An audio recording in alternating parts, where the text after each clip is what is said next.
Deltec Homes has been building its signature round home design for almost 50 years. And one of the things that we're very passionate about is green building. Not only green in the sense that the finished product is a green home to live in, but also green in how we build the home. Our factory is powered by 100% renewable energy, and we produce almost zero waste in the construction of our home. Deltec's always been very passionate about teaching people to tread lightly on the earth and how to live a more sustainable life. And so there's a great synergy between Wild South and Deltec in that regard. We have been very excited to see all the progress that has been made over the last couple of years. People coming together, making educated decisions about how they live, the energy that they use, and the spaces that they protect. And we continue to be inspired about the possibilities of the future as we all work together for a greener world.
The Alabama Environmental Council believes it is a human right that all Alabamians have a clean and safe environment.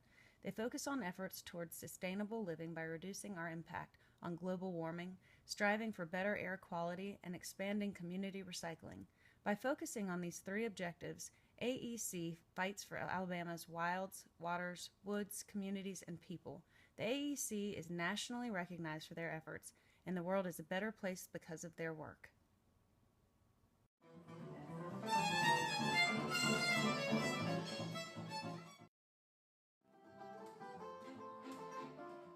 Everybody from every walk of life, whether they're children or adults or business people or canoeists or environmentalists, that they see their link with the river and that they join that enlarging ripple effect to make the river a place where we can all enjoy it. We see the river as teacher. We are right here today at the constructed wetlands that used to be just an old parking lot. Think of the river as the link to the past, the link to the future, the link between economic development and environmental enhancement, the link to water quality, the link to our heritage as a community.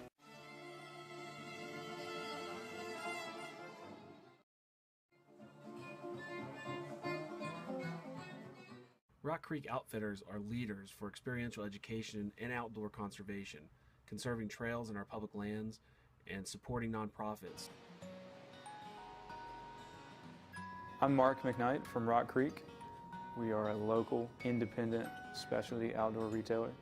Within a 50-mile radius of our key location in downtown Chattanooga, you have flat water paddling right on the riverfront here. You have access to world-class whitewater paddling. You have climbing areas, sandstone that you wouldn't believe. You have literally hundreds of miles of trails that you can hike, birdwatch, trail run. It's really just a playground here in Chattanooga for an outdoor enthusiast.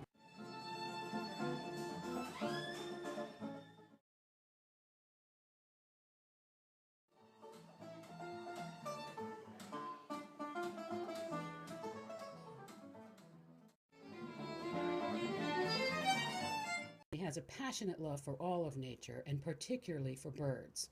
She is the program's coordinator at Carolina Raptor Center in Charlotte, North Carolina. Through her education outreach, Natalie brings awareness and understanding that as we build roads, litter the air and the ground, and tear down forests, we force raptors out of their wild habitat into the human habitat. Natalie is a remarkable individual who has a love for all things natural and works extremely hard to educate those interested.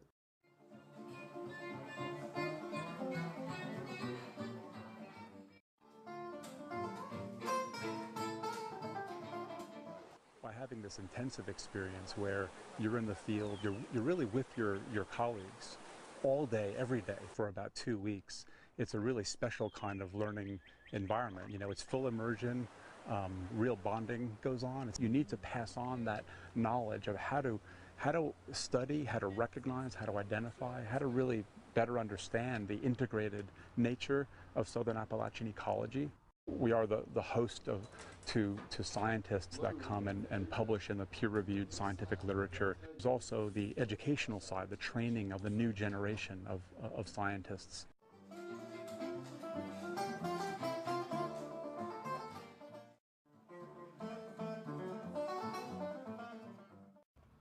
Renee Morrison is the assistant director at Jacksonville State University's Field School.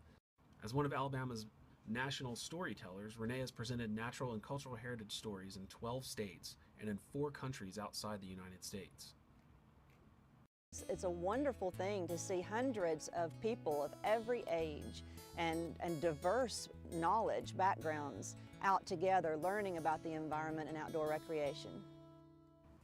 Colleagues and students of Renee's often remark about her ability to inspire a deeper look at the natural world, her extraordinary creativity, and her never-ending delight in sharing her passion for environmental education.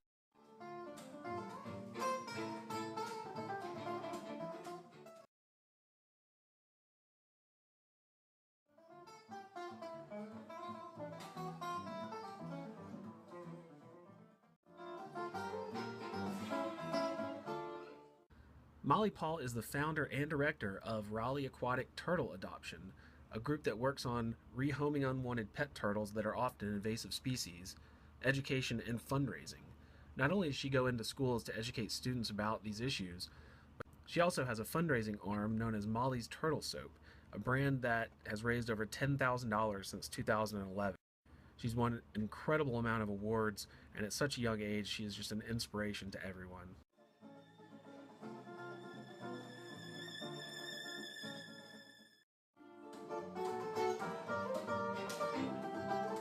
What inspired me to be involved with conservation and everything probably started when I was young, and my dad's taken me camping, and I've always been really connected with nature and stuff. Morgan founded the Environmental Science Club at Bob Jones High School, and she has worked to promote not just awareness of environmental issues at her school, but to engage her classmates to participate in community service. She has worked with a variety of organizations in North Alabama. All of my teachers and everyone that I hang out with Wild South and all of the different conservation groups, Flint River and everything, Tennessee River Keeper, basically they've really taken me in and inspired me and helped me manifest this passion. It is wildly inspirational to see someone so young exemplifying such strong commitment, passion, and leadership.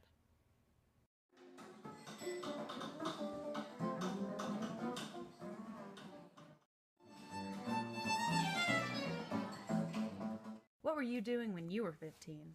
When 15-year-old Neva Chipmunk Warren finished the Appalachian Trail on October 2013, she became the youngest person to thru hike solo. Her story is an inspiration to millions, providing a space for people to become engaged, to get active in the outdoors, and for voices to unite for protecting wild places, like the corridors that run up the spine of the East and Appalachian Trail. Neva has used her achievement to expose the beauty of the wild to people who didn't consider hiking a possibility for themselves. During her hike, Neva turned a year older and gained wisdom well beyond her years, but she still remains a kid at heart.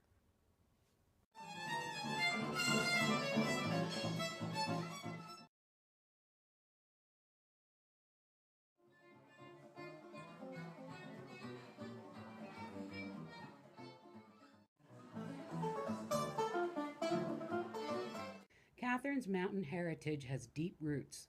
Her literary themes, including connecting to her cultural heritage, homecoming and family, and the feminine role in early Appalachian life, are derived from her sense of place and love of the mountains. Now that summer is here, I am ready to head into the mountains, eager to see what illuminations await me there. After all, I dreamed of living in these mountains throughout my girlhood. I knew they had things to show me, words to kindle in my imagination.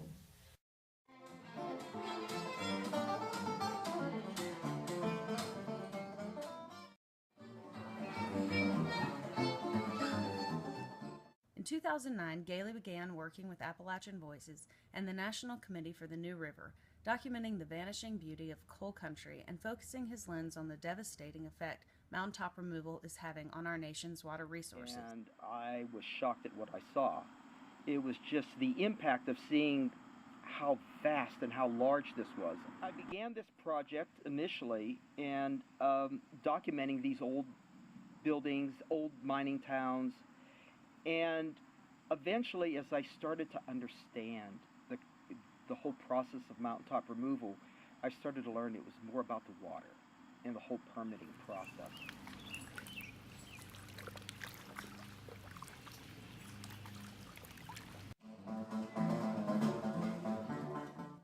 Stephen Kemp is a writer and editor for Great Smoky Mountains Association, and he has been widely published for his work on tree and trail guides, music and cultural history of the Smokies, and in Outdoor Magazine and other natural publications. He lives near the boundary of Great Smoky Mountains National Park in Tennessee and writes extensively about the southern Appalachian ecosystems and wild places. Global climate change, huge numbers of visitors to the park, and other factors put constant stress on the wild places in the Smokies, and Steve works to protect and advocate for these places we all love.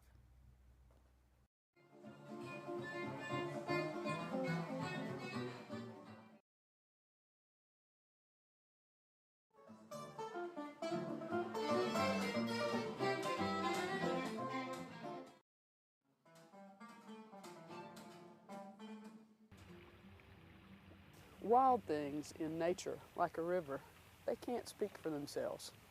Our job is to be the voice of the river and remind humans how important it is to protect them for future generations. Part of the charm of the mountain watershed and what drew me here was the people. It just amazed me how connected they were to the mountains and to the trout streams and to the rivers, and how serious and dedicated they were to protecting it.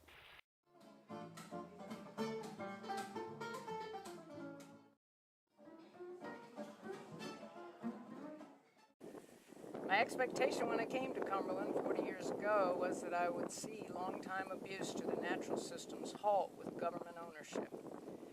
I would be able to witness its slow recovery to as natural a state as possible in the 21st century. That meant allowing natural fire regime, eliminating feral livestock, and stopping the slaughter of sea turtles, which littered the beach each summer. Unfortunately, none of those issues have been resolved yet.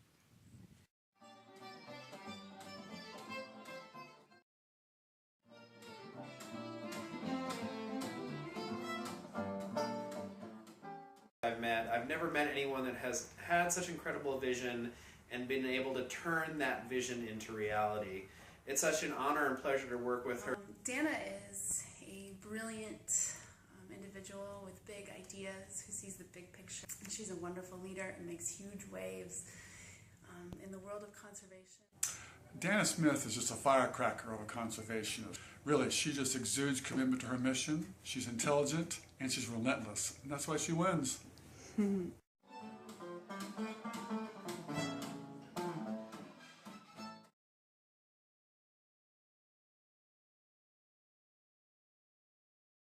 Hello, I'm Carol Ruckeshell. I'm honored to receive this recognition.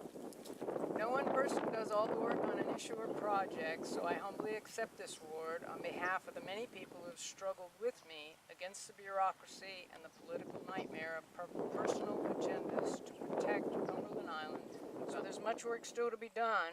This recognition will help bring awareness to the plight of the island wilderness, and perhaps through wildcumberland.org, will invigorate more advocates to get involved. Thank you.